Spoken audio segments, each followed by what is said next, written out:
Most people that set sail on this journey to awakening or this path to enlightenment, they're looking for freedom from self. At least that's what they think. But you're not actually looking for freedom from yourself.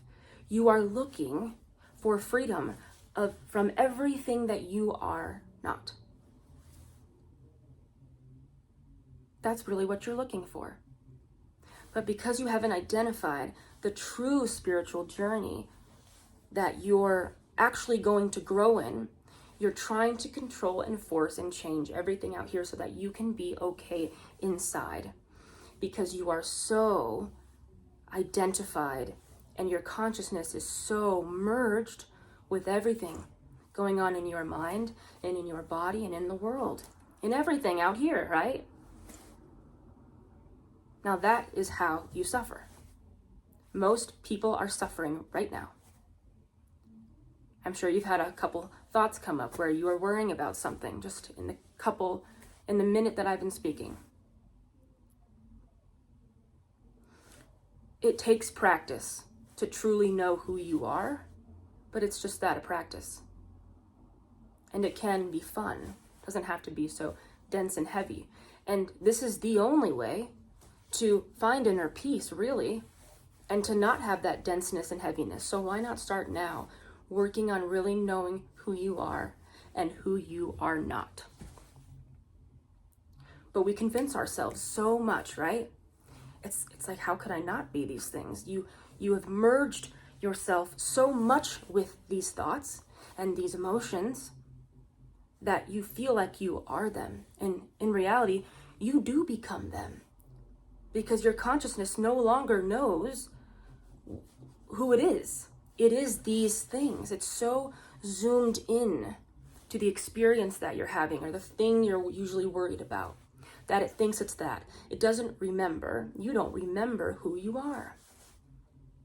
So you have to practice sitting in the seat of yourself, of your consciousness. And you are aware of these patterns coming up.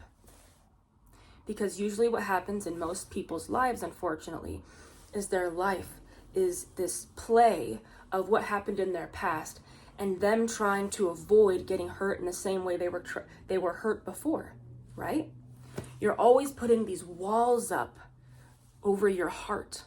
You have this shield because you don't want to feel that pain.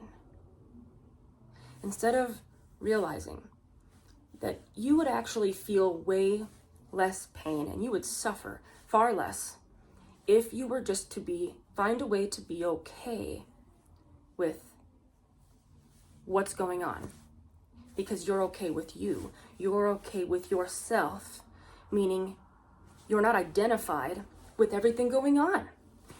Isn't it the ultimate? The worst thing could be happening to you in your life, and you could be sitting there knowing that it is not you, and truly be in peace. Your heart's not pounding. You're present. You're aware. You're awake. Now, this doesn't mean you don't try to do things in your life that could better it, or try to create things in your life. A lot of people hear this message and they think, all right, so nothing's going to change. I just got to get used to this.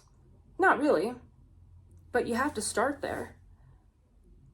Only when you're actually truly conscious anyways, can you actually affect real change in your life anyways. Because if you're doing it, the alternative is to be creating it again through that lens of the fear and the afraidness, protecting your heart. But I'm telling you, your heart goes through so much more pain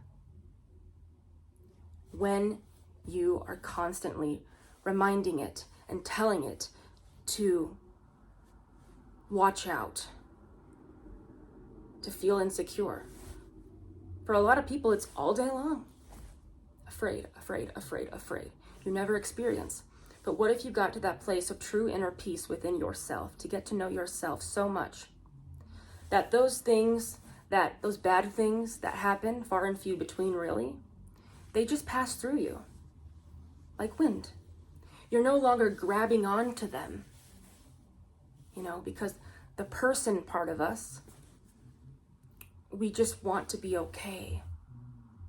But I'm telling you, that is not the way. That is the way of suffering. That is how we suffer. And most people are suffering right now. So there's nothing wrong with going and doing deep shadow work, if that's what calls to you, or working on your meditations and manifestation tools. That's great. But you need to remember and find a way to strengthen who you really are. Yourself. That awareness. And get that awareness and clarity so sharp that you no longer get lost in the maze of being just a person. Even if you get everything you want and you set up your life so perfectly that almost everywhere you turn, something's happening that you enjoy, those things go. And then you're not okay after it. So you have to find a way. Sorry guys, it's really loud here. You have to find a way to be okay with you and practice sitting within yourself.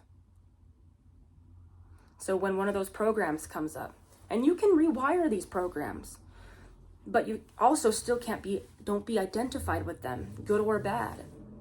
But you can't really rewire them unless you're truly conscious and aware. When these programs come up from the past so that they can remind you that you could get hurt again and freak your heart out and be in fear, be tense.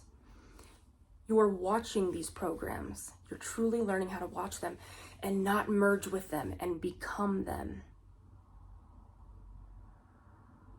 Have you ever been pretty aware or thought you were pretty conscious, and then, I don't know, a couple of hours or a couple of days goes by and you're like, where was I? Where did I go? You got lost in thought. You got lost in emotion. You're not going to hear a video like this and instantly say, I get it, I got it, I think I got it. Unless you've been really working on becoming super, super aware and you have like an aha moment, you're not just going to get it. It's going to come to you as you have your life experience and you practice. So don't expect to hear this video and think, okay, I got it. You might got it, but here's the thing, you always lose it. You always lose it. But how long does it take for you to keep remembering and not go unconscious? How long does that process go on? Where you stop forgetting and you start remembering. So again, not that you can't create beautiful things in your life and you just need to sit back and be the observer. You can consciously create. You can. But if you don't have free will, you always have free will, but if you're lost in thought and lost in emotion, you really don't. So you're going to be creating all these things from a place of who you were in fear. So the things you are creating might not even be what you want to create. So focus on practicing being aware of who you really are, because I promise you, you are not your thoughts. You are not your emotions. You're not the things happening in and around you. You are truly the awareness and the consciousness. And don't make yourself and your personality and your brain and all these patterns an enemy, the ego an enemy, because there's very beautiful parts to the ego that we dismiss when we dismiss it completely. But you learn how to have a healthy relationship with it. And you learn to know who you really are. And then nothing can touch you. That is the ultimate. Not freedom from self, freedom from everything that is not the self. And how many times do you have to forget until you stop forgetting and you start remembering? That's the journey. That is the true spiritual journey. Nothing out here is going to keep you okay in here. You got to put down that shield. You got to give your heart a break because it's suffering much more than it needs to when you do this to yourself. So you've got to find a way to stop doing it. Find a way to stay conscious as much as you can. And be gentle with yourself. Everybody is in this together. We are all in this together. And we need to put down the shields over our precious hearts. You deserve freedom.